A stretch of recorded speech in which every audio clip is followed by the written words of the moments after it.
Ngayon guys, nag-splash na tayo ng blanket. Pagka naputol na natin itong per pieces, maglalagay na din tayo ng blanket dito sa wall. Yan, naputasan na namin yan guys. Nalagyan na namin ng steel bar. At pagkatapos yan, naglalagay ng steel bar. And then nagpuputol tayo ng blanket. So pagka putol itong blanket natin guys, install na natin itong blanket at lahat ng mga hindi pa nalalagyan. Guys, pero yung mga may butas na malalaki, ipaplaster natin guys, kasi kailangan i-check na control.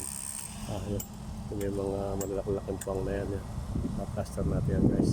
So yung maso natin na nagagaya na ng sika, yung kinakarga sa excavator yung sika, at yan yung ating mason, at yan niya rito, dadalhin niya rito. Yan yung plaster na siya. Ito ngayon, itong ginagawa natin yung mga natin ito helicopter dito. Kaya magpuputol sila ng blanket. Blanket itong magpuputol natin ito. Hanggang natin, may nag-chipping siya na konkreto. Na maisa na yan, naglalagay siya ng steel bar. Kung makikita yung steel bar yan guys. Yan. So pagka nalagay ng steel bar, ilalagay na natin blanket.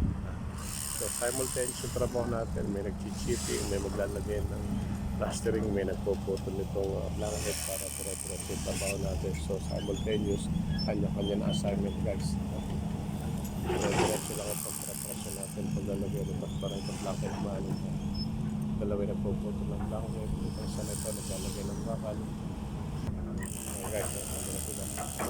Isang rollo yan, itong ano na yan, itong ating blanket na yan. So pinipiras-piras yan, pinipisis natin yung semi-semi para sakto na kami lalagay natin.